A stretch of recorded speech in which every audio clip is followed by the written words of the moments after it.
ఈరోజు రాష్ట్ర డీజీపీ రవి గుప్తా గారు, police recruitment board chairman Shri Srinivasa Rao గారు, చీఫ్ సెక్రటరీ శ్రీమతి శాంతి కుమారి గారు ఈ ఉద్యోగ నియామకాల కార్యక్రమాన్ని చేపడితే ఈ కార్యక్రమంలో హైదరాబాద్ ఇన్ఛార్జ్ మినిస్టర్ మిత్రుడు పొన్నం ప్రభాకర్ గారు, మంత్రివర్యులు పెద్దలు తుమ్మల నాగేశ్వరరావు గారు, కృష్ణారావు గారు, సహచర శాసనసభ్యులు, ప్రభుత్వ సలహాదారులు, ప్రభుత్వ అధికారులు, తెలంగాణ రాష్ట్రం కోసం, తెలంగాణ రాష్ట్ర పునర్నిర్మాణం కోసం లక్షలాది మంది నిరుద్యోగ యువకులు ఆనాడు ఉద్యమ బాట పట్టి ఉద్యోగాల కోసం తెలంగాణ రాష్ట్రం సాధించుకున్న యువకులందరూ ఈరోజు ఉద్యోగాలు సాధించుకొని ఎల్బీ స్టేడియంలో వాళ్ళ కుటుంబ సభ్యులతో పాల్గొనడం నాకు నిజంగా చాలా సంతోషాన్ని ఇచ్చింది, ఆనందాన్ని కలిగించింది.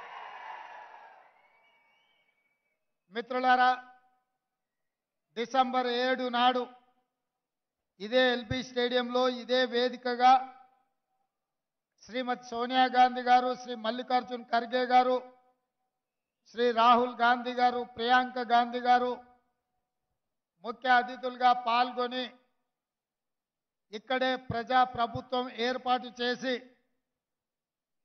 నేను ముఖ్యమంత్రిగా ప్రమాణ స్వీకారం చేసినప్పుడు నాకు ఎంత ఆనందాన్ని ఇచ్చిందో ఈరోజు మీకు ఉద్యోగ నియామక పత్రాలు అందించినప్పుడు అంతే ఆనందాన్ని, అంతే సంతోషం. నేను ఎందుకు ఈ మాట చెప్తున్నానంటే ఆనాటి తెలంగాణ ఉద్యమంలో ప్రజాప్రతినిధుల కంటే, రాజకీయ పార్టీల కంటే మీలాంటి యువకులు ముందు బాగానే నిలబడి ఈ ఉద్యమాన్ని ఉవ్వెత్తున నడిపించారు కాబట్టే ఈరోజు ఈ తెలంగాణ రాష్ట్రం ఏర్పడ్డది. ఈ ఏర్పడ్డ తెలంగాణ రాష్ట్రంలో రెండవ ముఖ్యమంత్రిగా మీ అభిమానంతో బాధ్యత తీసుకున్న, ప్రమాణ స్వీకారం చేసిన.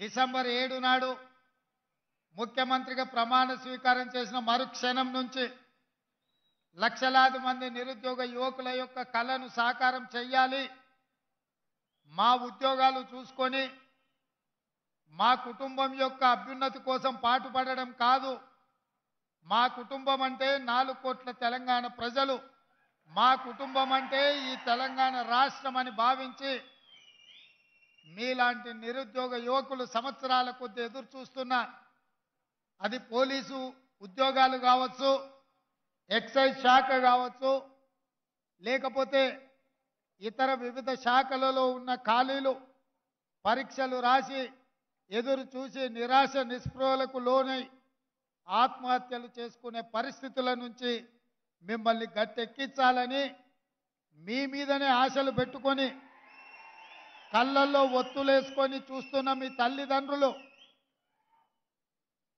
కూలీలకు పోయి రూపాయి కూడబెట్టి మిమ్మల్ని ఉస్మానియా, కాకతీయ యూనివర్సిటీలకు పంపించి పీజీలు, పిహెచ్డీలు చదివించి మీకు ప్రభుత్వ ఉద్యోగం వస్తే మీ భవిష్యత్తు బంగారు బాటలు పడుతుందని, తద్వారా తమ కష్టాలు, తమ కలలు నెరవేరుతాయని మీ తల్లిదండ్రులు కలలు కంటున్నారు.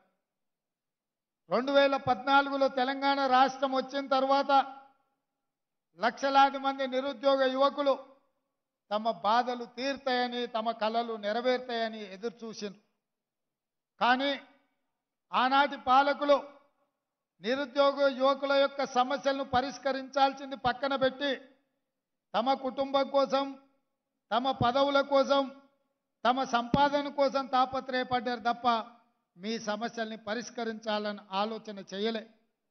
అందుకే ఆనాటి నుంచి ఈనాటి వరకు 9.5 సంవత్సరాలు ప్రభుత్వ ఉద్యోగ ఖాళీలను భర్తీ చేయాలన్న ఆలోచన కానీ ఆ దిశగా ప్రయత్నం చేసిన పాపాన పోలే. అందుకే మేము బాధ్యత తీసుకున్న ఎంబడే శాఖల వారీగా సమీక్షించి వివిధ న్యాయస్థానాలలో ఉన్న కేసులను అన్నిటిని పరిశీలించి ఆ కేసులన్నిటిని కూడా పరిష్కరించి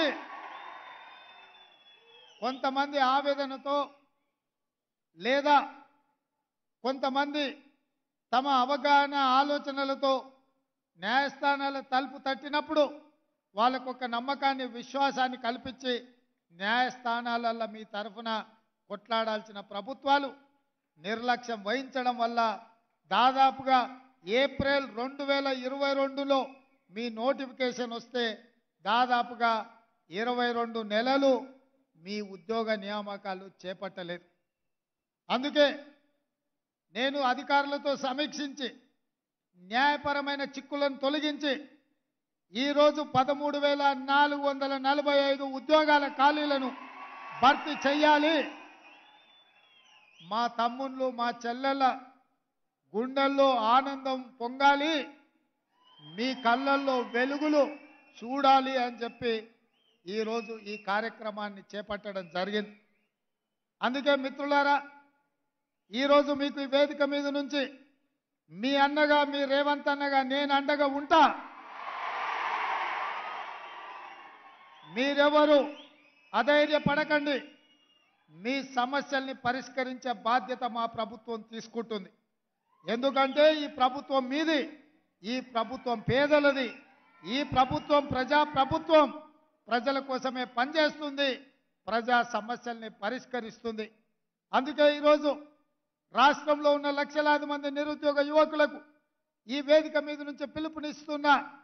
ఆనాటి ప్రభుత్వం చిక్కుముళ్ళు వేస్తే ఒక్కొక్క చిక్కుముడిని విప్పుకుంటూ సమస్యల్ని పరిష్కరించుకుంటూ స్టాఫ్ నర్సుల ఉద్యోగాలు మన ఆడబిడ్డలు మన చెల్లెలకు 6,956 ఉద్యోగ నియామక పత్రాలు ఇదే ఎల్బీ స్టేడియంలో అధికారికంగా వాళ్ళకు అందించడం జరిగింది.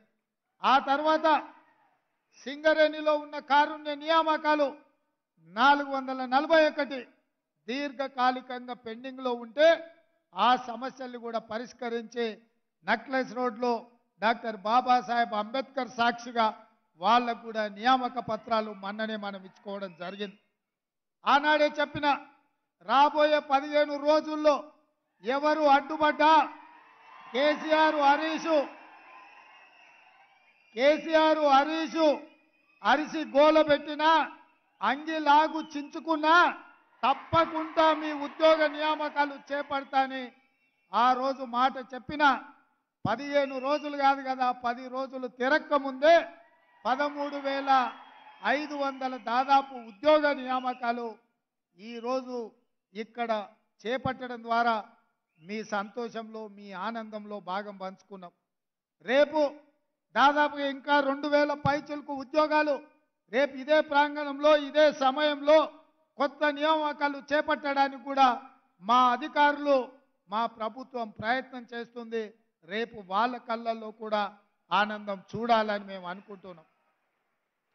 చాలామంది అంటున్నారు, ఆయన అల్లుడు హరీష్ రావు గారు అంటున్నారు, ఎందుకయ్యా ఎవరి నియామకం వాళ్ళ ఇంటికి పంపిస్తే సరిపోద్ది కదా, ఇంతమందిని ఇక్కడికి ఎందుకు పిలవాలని నేను అడుగుతున్నా. అయ్యా నీ కడుపు నొప్పి ఏందని నేను అడుగుతున్నా. వీళ్ళందరూ మా తమ్ముళ్ళు మా చెల్లెళ్ళు వాళ్ళందరితో ప్రత్యక్షంగా కలిసి వాళ్ళ ఆనందంలో భాగస్వామ్యం తీసుకుంటే ఇంటికి వెళ్ళిన తర్వాత నాకు కంటి నిండా నిద్ర పడుతుంది, బుక్కెడు బువ్వ వంట పడుతుంది. ఎందుకంటే నా బాధ్యతను నేను నెరవేరుస్తున్నా అన్న సంతోషం నమ్మకం నాకు కలుగుతుంది. ఎందుకంటే మీలాకటోళ్ళు లక్షలాది మంది కొట్లాడితేనే, మీరు కట్టెబట్టుకొని నిలబడితేనే ఈనాడు ఈ ప్రభుత్వం ఏర్పడ్డది. మీ అన్నగా రేవంత్ అన్నగా ఈ రాష్ట్రానికి ముఖ్యమంత్రిగా బాధ్యత చేపట్టిన. అందుకే ఈరోజు ప్రతి సంతోషకరమైన సందర్భంలో మిమ్మల్ని కలుసుకోవాలని, మీరు చెప్పేది వినాలని మీ సంతోషంలో భాగస్వామ్యం తీసుకోవాలన్న ఆలోచన